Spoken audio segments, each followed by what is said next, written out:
The day Princess Damilola fainted just from standing too close to Prince Adigun, we all knew it had gone too far. She didn't even touch him. She just stood near him for less than 2 minutes.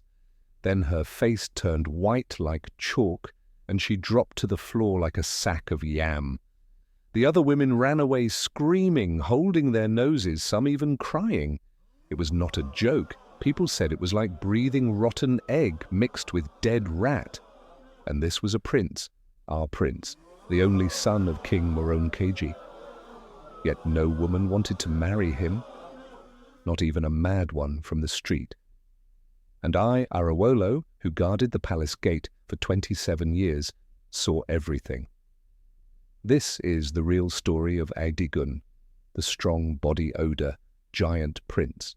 Before we continue the story, please subscribe and click notification for more videos.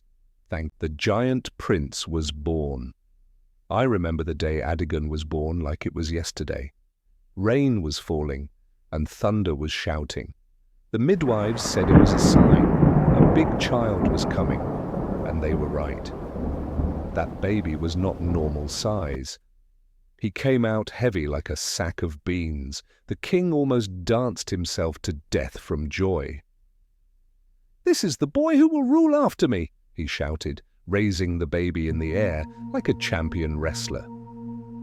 From the beginning, Adigun was strong. Before he turned 5, he could carry 2 goats by himself. At 10, he beat 3 grown palace guards in wrestling. His voice was deep like the talking drum. People feared him, respected him, even when he was still a boy. But there was something else, something nobody noticed at first. The smell. It started small. When he played with the other boys, some would complain and hold their nose. "You smell like something died," one of them once said. But the elders said it was boys' sweat.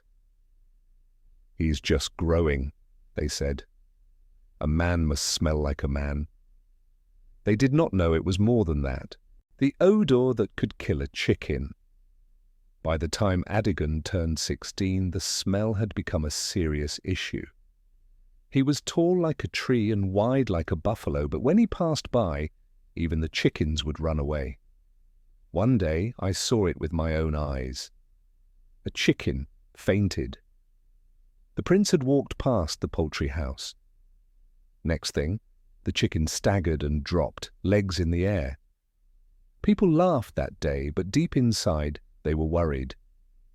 Even I, a strong man, had to hold my breath when he came too close. The king started buying all kinds of soap: black soap, white soap, soap with lemon, soap with ginger, imported soap from the white man's country. They even brought a soap made with goat milk and 7 herbs. Nothing worked. The prince would bathe 3 times a day. He would come out smelling nice, but 30 minutes later, the odor returned, strong and angry. Some said it was spiritual, others said it was a curse. But no one dared say it to the king's face. When it was time to marry. The problem became worse when it was time for Adigun to marry. At 25, he had everything. Muscles like a warrior, a deep voice like thunder, land, riches, power. Any woman would be lucky to be his wife. Except for one thing, his smell. The king called for the finest girls in the kingdom. Daughters of chiefs and warriors came. The first one, Adisewa, ran away before she even sat down. The second one, Ngozi, tried to hold it. She covered her nose with her wrapper, but after 5 minutes, she started crying. "Your Highness, please forgive me," she said, tears rolling. "I cannot do this. I feel like I'm dying." Even the brave ones who tried their best could not last more than 10 minutes. The king was angry. "What kind of weak women are these?" he shouted, but we knew it wasn't about weakness. It was about survival. The doctor's visit. The king finally called a doctor from the big city. The man came with a big box of tools and creams. He checked the prince from head to toe. He sniffed his armpits, mouth, feet, and even his belly button. When he was done, he called the king aside. I was not supposed to hear, but I stood nearby pretending to clean my spear. "Your Majesty," the doctor said, "this is not normal body odor. His skin releases something that even I don't understand. It's like a factory of smell. Medical science has no name for it." The king was silent for a long time. "Can it be cured?" "No," the doctor said, "not by medicine." That night the king sat outside his palace and cried. I had never seen him cry before. The prophet's warning. People said it was time to look beyond medicine. A prophet came from the mountains. He had a long beard and wore no shoes. He said he saw the prince in a vision. He was cursed before birth, the prophet said, because his father, the king, once mocked a poor man who smelled bad. That man cried to the heavens and said, "May your child carry my shame." The king remembered. It was true. Many years ago, a beggar had entered the palace, and the king laughed at his smell. He made jokes, gave him soap, and said, "Even goats smell better than you." Nobody laughed now. The prophet gave a warning. If the curse is not broken, Prince Adigun will never marry, and if he forces any woman, tragedy will follow. The girl who tried. Then came Damilola. She was the daughter of a healer, not the richest, but kind and bold. She said she wanted to try. "Maybe love can break the curse," she said. Everyone respected her courage. The first meeting was in the palace garden. The prince came wearing fine clothes and with extra perfume. Damilola wore a flower in her hair. At first, she smiled and tried to talk. Then the smell hit her.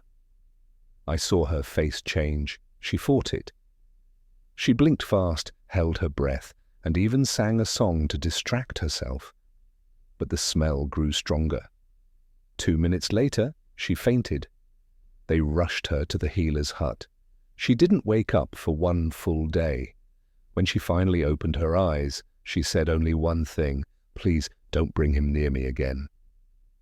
After that, nobody else tried. The prince's anger. Adigun became angry and bitter. He stopped smiling. He shouted at servants, broke things, locked himself in his room. "I did not ask to be born this way," he roared one day. He started bathing with firewood ash, eating strange leaves, drinking bitter roots. Nothing worked. One night he tried to run away into the forest, but the guards found him, crying under a tree. "I just want to be loved," he said, "even if it's for 1 day." What finally happened? Many years passed. The king grew old and sick. Adigun was now over 30, still strong, still single, still smelling. Then something strange happened. One day, a woman came to the palace. She was blind. Her name was a joke. She said she heard of the prince and wanted to marry him. The king was confused. "You don't even know what you're walking into." But she smiled. "I cannot smell. I lost my nose in a fire when I was 10. I cannot smell or see, but I can feel." She met the prince, touched his face, held his hand. "You are strong," she said, "but you are sad. I don't care about smell. I care about soul." And for the first time in years, Adigun smiled. The wedding people came from far and wide. They couldn't believe it. A woman agreed to marry the prince. They wore white and gold. A joke walked slowly with her stick, smiling all the way. The prince looked like a happy child. Some people whispered, "She must be mad." But others said, "Love is not always about eyes and nose. Sometimes it is about heart." That day, no one fainted, no one cried, people even danced. And I, Arawolo the guard, stood at the gate with tears in my eyes. After the wedding a joke and Adigun became close, she didn't judge him, she helped him calm his anger. Slowly, he became gentler, kinder. He still smelled, But he also smiled more. People respected him more for it. And even though they never had children, their love became a story people told around fires. Some said it was a strange ending. But me, I call it a miracle. Because in all my years, I never thought a man like Adigun would find peace. But he did. May African Folktales give you real and interesting story. Please subscribe and click notification for more videos. Thank you.